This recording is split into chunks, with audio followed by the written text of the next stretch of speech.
already used the Wish Camper Center once, we might as well use it again. Abe Daily is going to talk about efficiencies in the built environment and some of the things we can do at the local level and the regional level to deal with that.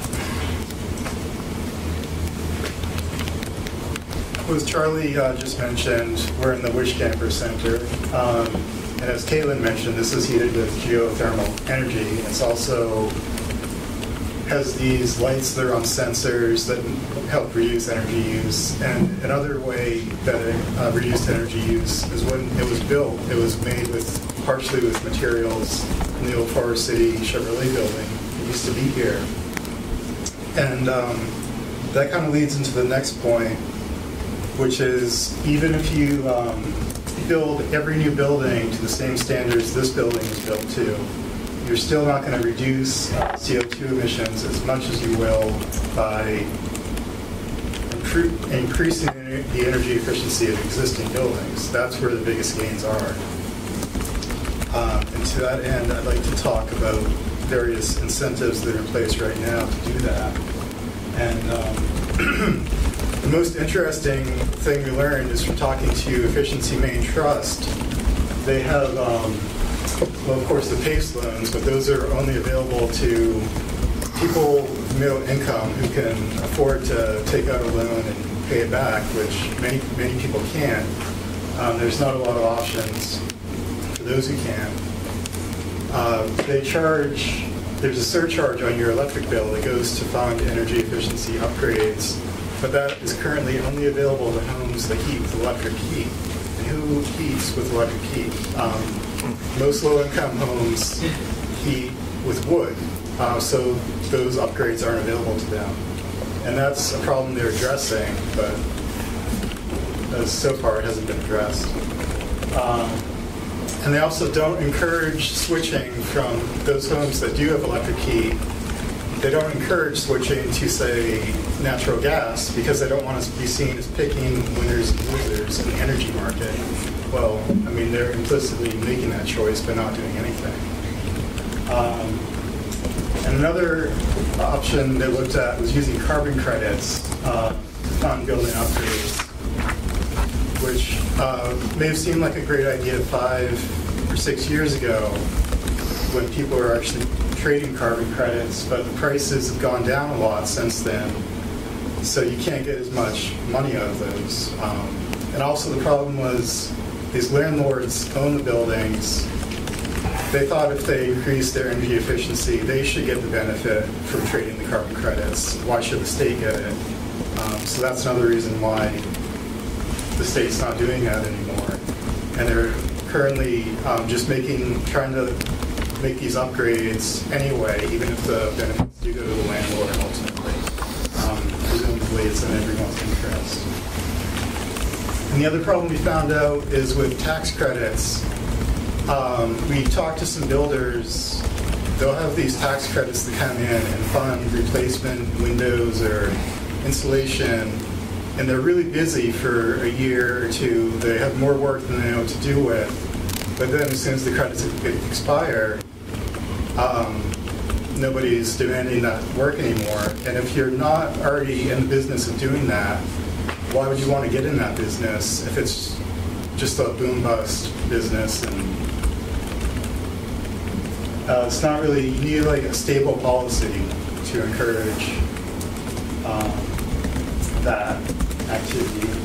There's also federal stimulus money made available in 2009. They made $42 million available and told the state if we spent that in 2 years on energy efficiency upgrades, there'd be additional money in the third year. They spent all that money in 2 years. I don't know how they did it. I mean, and then they were told there is no more money available.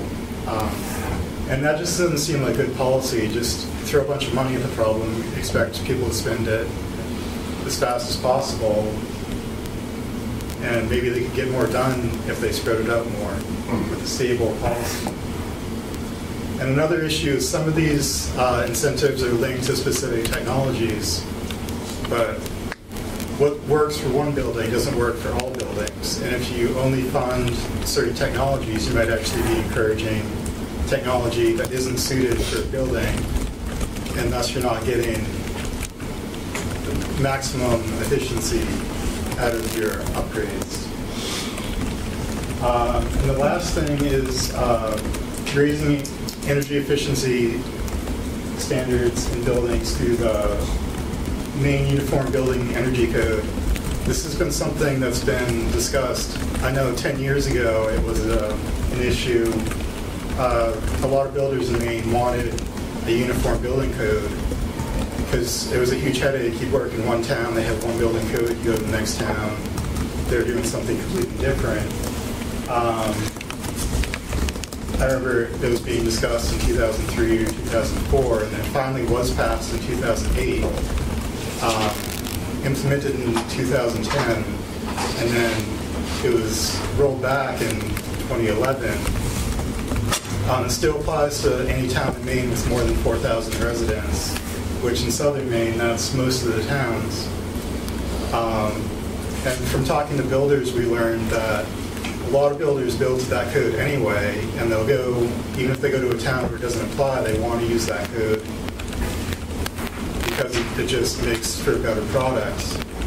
And the thing is, I mean, realistically, that code is not that strict. A lot of builders were doing that beforehand.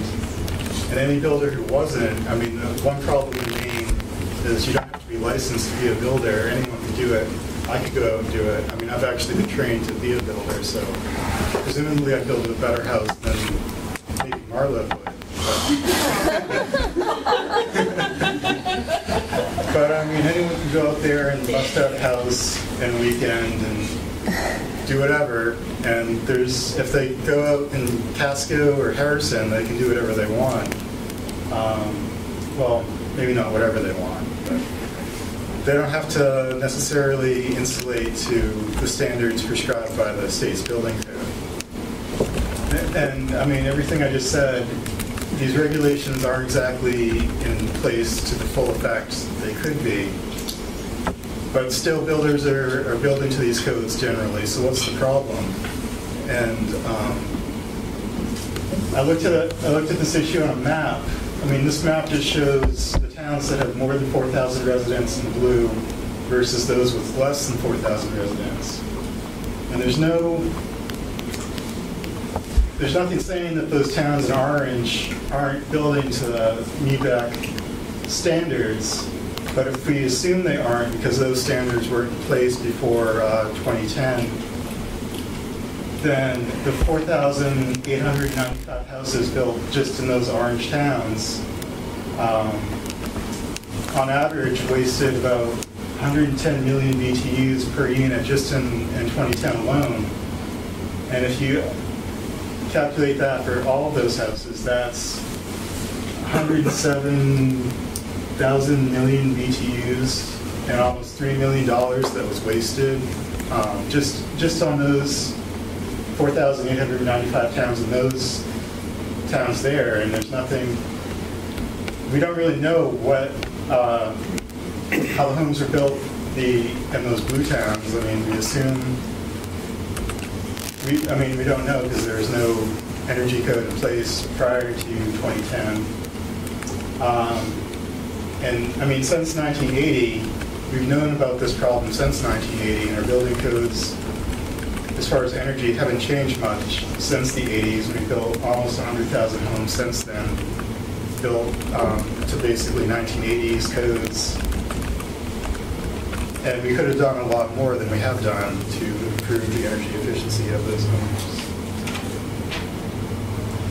I'd just like to look at a few strategies for increasing building efficiencies.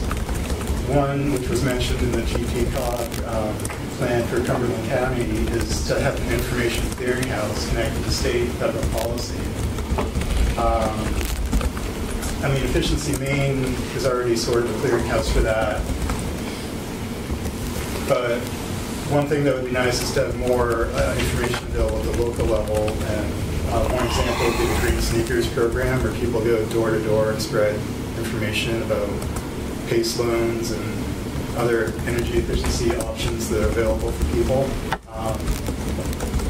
And another strategy is to expand energy audits, maybe provide incentives for people to get an energy audit, and require energy labeling as a condition of sale, which would just be another condition.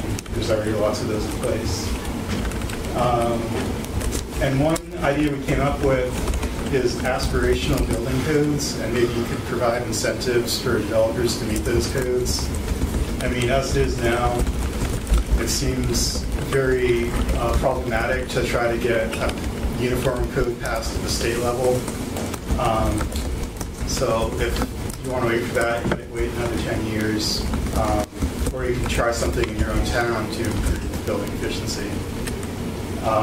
And also, I'd like to mention that zoning can be used to increase energy efficiency. More dense development, including multifamily homes, which are illegal in most towns in Maine, would do a lot to increase energy efficiency by sharing walls and HVAC equipment and other alternative energy systems. And if you have more dense development, you could also support extending branch natural gas pipelines into smaller towns. Which leads into my last point, or one of my last points. One thing right now is everyone's talking about natural gas and how great it is. It's so cheap, it's better than oil. I talked to someone at Greater Portland Landmarks. They just upgraded their boiler to a natural gas, and it reduced their fuel bill by 60%, which is great. But the problem is natural gas is so cheap right now. Who's going to invest in production of natural gas when they can't make any money? And if everyone's investing in burning natural gas, the only thing that's going to happen is natural gas prices are going to go up. So Efficiency Maine right now is looking at adding a surcharge onto natural gas deliveries, which will be used to increase the energy efficiency of more homes. And it will also help to reduce consumption, which is a good thing, because if energy is cheap and it's more efficient, people are going to use more of it, and that's not really what you want to achieve. And the other thing is to look at taxing energy consumption in general. You may have noticed energy prices tend to fluctuate a lot, and that kind of doesn't send the right message to people who are working on alternative energy technology.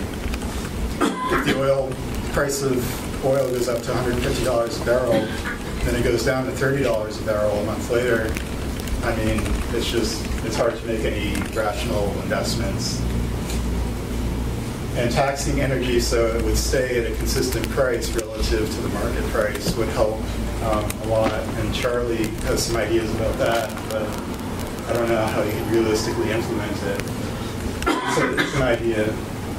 And another point is you need to work with builders, banks, and legislators to stabilize the incentives.